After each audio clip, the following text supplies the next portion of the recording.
ஊர் கல்யாணத்துக்கெல்லாம் போயிட்டு வர்றேன். உனக்கு எப்படா கல்யாணம்? நான் ஒரு லட்சியத்தோட வாழ்ந்துட்டு இருக்கேன். என்னது லட்சியமா? உனக்கு கூட இருக்கா? ஆமாண்ணே. என்னது? இந்த இந்தியாவுக்கு எப்ப சுதந்திரம் கிடைக்குதோ அப்பதான் எனக்கு கல்யாணம். ஏண்டா நாயே, நீ இந்தியாவில் தான் இருக்கியா? என்னண்ணே என்ன நொண்ணு? இந்தியாவுக்கு சுதந்திரம் எப்போ கிடைச்சாச்சு? இது கிடைச்சிருச்சா? எப்பண்ணே?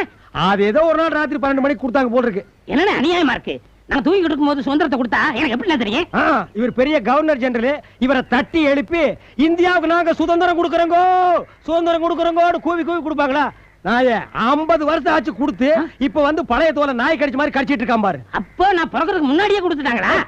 இறக்கிறதுக்கு முன்னாலேயாவது இந்த உண்மையை தெரிஞ்சுக்கிட்டியே, அது இந்தியாவுக்கு ரொம்ப நல்லதுடா. அநியாயமா என் இளமையும் அழகும் வீணாய் போச்சு. என்ன நீ கலாட்டா பண்றதுக்குனே வந்திருக்கிறியா? இல்லையே. இப்ப என்ன சொன்ன நீ? இளமையும் அழகும் வீணாய் போச்சுன்னு. சரி, முதல்ல சொன்னியே அத ஒரு குத்து மதிப்பா நான் ஒத்துக்கிறேன். ரெண்டாவது சொன்ன என்னது?